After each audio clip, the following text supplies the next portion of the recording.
Alright, kigenda kujjukirwa mu byafaayo by'eggwanga Uganda nti ennaku z'omwezi nga 11 omwezi ogw'omusanvu omwaka 2026 bannayuganda bawangaalira UK beekuŋŋaanya ne basimba lwakasota ne boolekera ettendekero ly'amaje erisinga okuba ery'amaanyi mu nsi yonna. Mpuliriza bulungi, bannayuganda abawangaalira mu ggwanga lya UK beekuŋŋaanyizza ennaku z'omwezi nga 11 ne boolekera ettendekero ly'amaje, ebbanguliro ly'amaje erisinga okuba ery'amaanyi mu nsi yonna erimanyikiddwa nga Sandhust, ng'ekibatutteyo okwekalakaasa nga baagala Sandhust erekerawo otraininga abantu ababonyaabonya bannayuganda.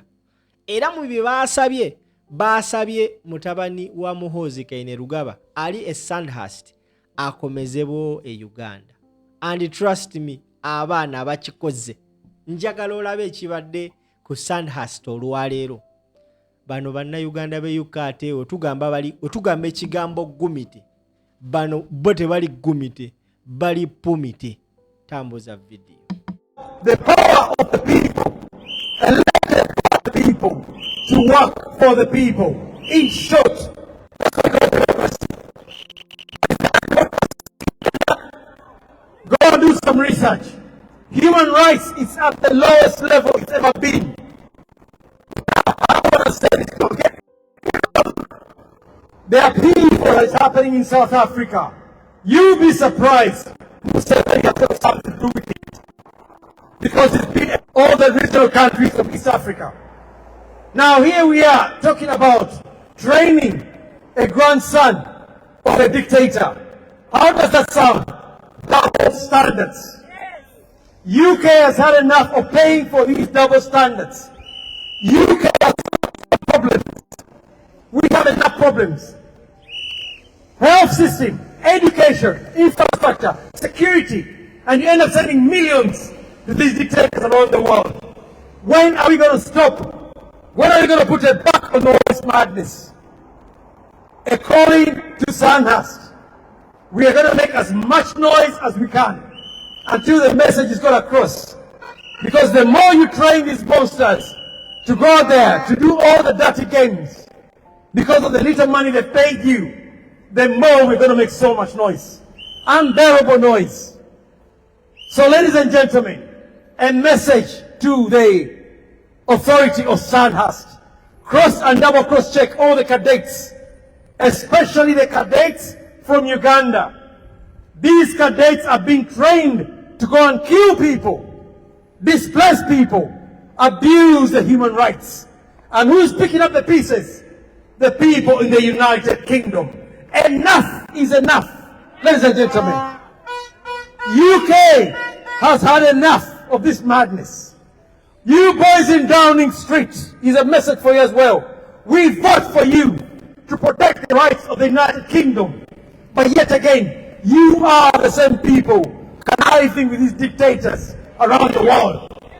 What a lot of nonsense is this? Double standards. Midterm elections are coming. Let me let you know. Labour is having problems. Keith Starmer is out of office. And good luck on the new boy, the new kid on the block. Kenny Benedok. I don't have anything to say about you. Nigel Farage. Where are you?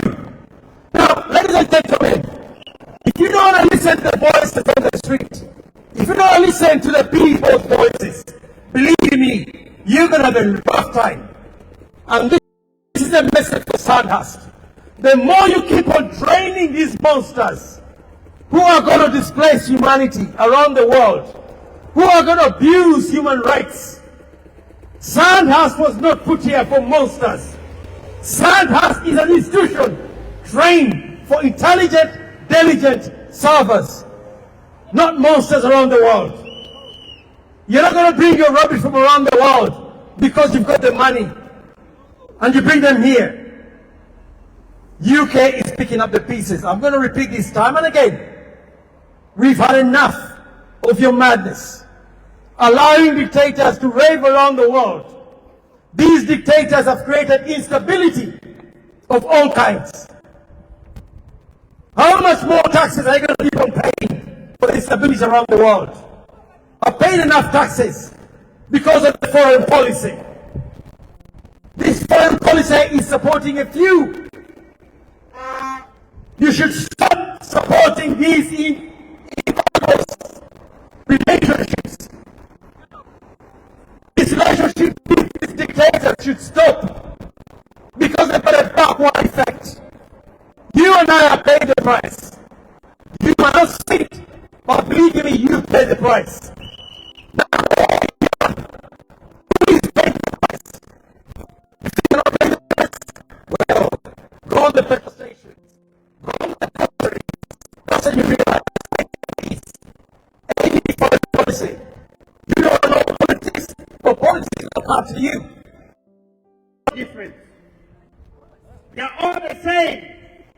A class of monsters, a class of those well-known individuals who buy their loyalty through money and connection. That is what Epstein means. You buy your way to the higher class, you buy your way to the high class of these individuals who set rules for the poor man. All right.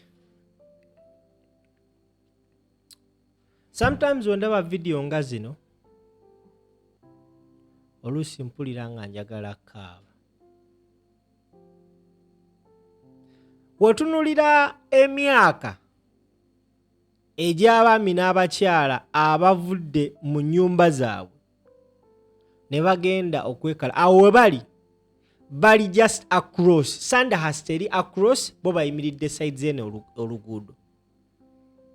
Ekyo ekizimbe kye batunuddemu ly'ebbanguliro erisinga otendeka bannamagye mu nsi yonna. Muhoozi Kainerugaba naye gye yasomera yatutteyo ne mutabani we. Abakyala abo n'abaami boolengera awo tewali kwabo bonna akawansi wa myaka 40. But those gentlemen and women, those honorable ladies and gentlemen, decided to cut off their working days. Ne bavuga okuva ebule n'ebweya ne bagenda ku Sandhust. Embizi ziri awo UK zinywa mwenge, zeebaka n'abakazi, zirya bisiyaga. They don't mind about what is happening in their country. Abasinga osanga omuntu anyooma omulimu Kyagulanyi gwakoze ne National Unity Platform woba osobola nyamba mu boluyi mu matama waba mukazi mu boluyi amabere gabwatukenga endagala embisi kuwaba musiru.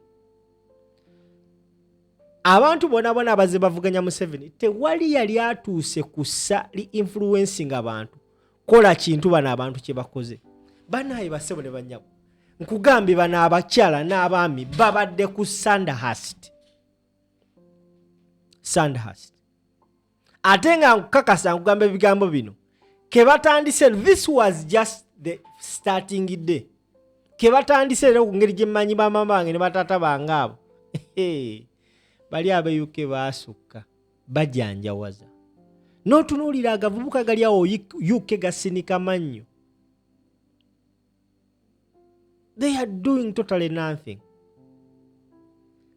Bano abakyala boolaba n'abaami bano nti ne waakuba bukubi ssimu nti mpulira siri bulungi mu ddakiika 3 ambulance eba etuuse. Ennyumba zaabwe zirimu they have everything any person would want. Oba oliawo bandi bade bagamba ekiki ekiyinzisa ne Uganda kaneerire kasente kange kaneekaddiwire UK naye balina ekibaluma. Oba oluusi ngamba balwanirira ffenina mukadde wange nkagezi ndowooza buli waalaba nga nkeera kuzunga eno okwetalalaga banneekanwane. Bawuliranga mu butuufu ewaka ekiri ewaka si kirungi. Bannaye ntwala omukisa guno okwebaza abakyala n'abaami era gwalaba video eno nyamba oneegatteko twebaze. Sitera fukamira ne kanfukamire. Bannaye bataata, bamaama, amanya bampita Kiberu. Mutabani wa Nsubuga. Ntwala omukisa guno on behalf of the entire Empire Online TV okwebaza buli kiisi agenze ku Sandhust olwaleero. Nsaba Allah akusasule ky'osinga okwagala. Only a fool yatasobola kulaba statement gye mukoze.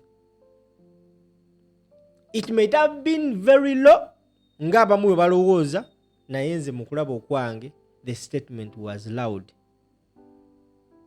Ate nkimanyi mwe mutandika temuzikiza. Nsaba Mukama Katonda abankuumire ate nga mbalayirira buli kyonna kye mukoze mujja tuuka ekiseera tutule mu kati mutunyumize bane twabikola bino mweyagale kyemmanyi mubikolera ffe. Akategedde vuga video bampita simple.